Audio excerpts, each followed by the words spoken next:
Ashwatthama files. Case 2, श्रापित धुन, the curse tune. कुछ सुर आत्मा को भी झुलसा देते हैं। सन 1886, बनारस।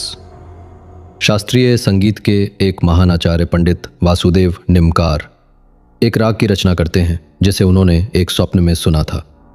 कहते हैं जब पंडित जी ने उस राग को गाया तो उस राग को सुनते ही उनकी गर्भवती पत्नी ने दम तोड़ दिया। उनके शिष्य पागल हो गए और स्वयं पंडित जी ने उसके बाद संगीत को सदा के लिए त्याग दिया। उन्होंने उस संगीत स्वर को जिस ताम्र पत्र पर लिखा था उसे उन्होंने तालाब की तलहटी में डुबा दिया। परंतु कुछ चीज़ें कभी नहीं मिटती, वे छिपी रहती हैं सही वक्त के इंतज़ार में। अब वर्तमान में मुंबई 2025, रविंद्र नाट्य मंदिर, एक रात का लाइव कॉन्सर्ट। देश की प्रसिद्ध शास्त्रीय गायिका अनन्या देशमुख मंच पर राग भैरवेश्वरी प्रस्तुत कर रही थीं। एक दुर्लभ, लगभग विलुप्त रचना।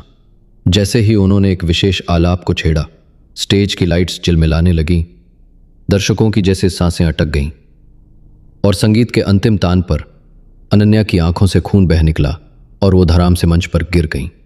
अगले दिन पूरे संगीत जगत में सनसनी फैल गई। पुलिस ने इसे ओवर एक्सर्शन कहा, पर उसके मैनेजर ने एक रहस्यमयी बात बताई कि कुछ दिन पहले ही अनन्या को एक पुरानी संगीत संहिता किसी अज्ञात व्यक्ति ने उपहार में दी थी। उसी संगीत संहिता से उन्होंने वो नया राग सीखा था। संगीत से मौत। मुंबई क्राइम ब्रांच को तो यह एक साधारण केस लग रहा था, लेकिन वहां एक व्यक्ति था जिसे ये ध्वनि के पीछे छिपा तांत्रिक तंत्र प्रतीत हुआ। उसने तुरंत डॉक्टर आदित्य सिन्हा, जिसने नीलांबर मंदिर घटना के बाद से ही असामान्य घटनाओं का अध्ययन शुरू कर दिया था, उन्हें फ़ोन किया और घटना के बारे में जानकारी देते हुए उनसे इस घटना की जांच का आग्रह किया।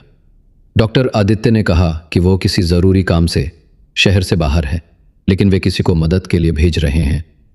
डॉक्टर आदित्य ने एक बार फिर उसी व्यक्ति को याद किया, अश्वत्थामा।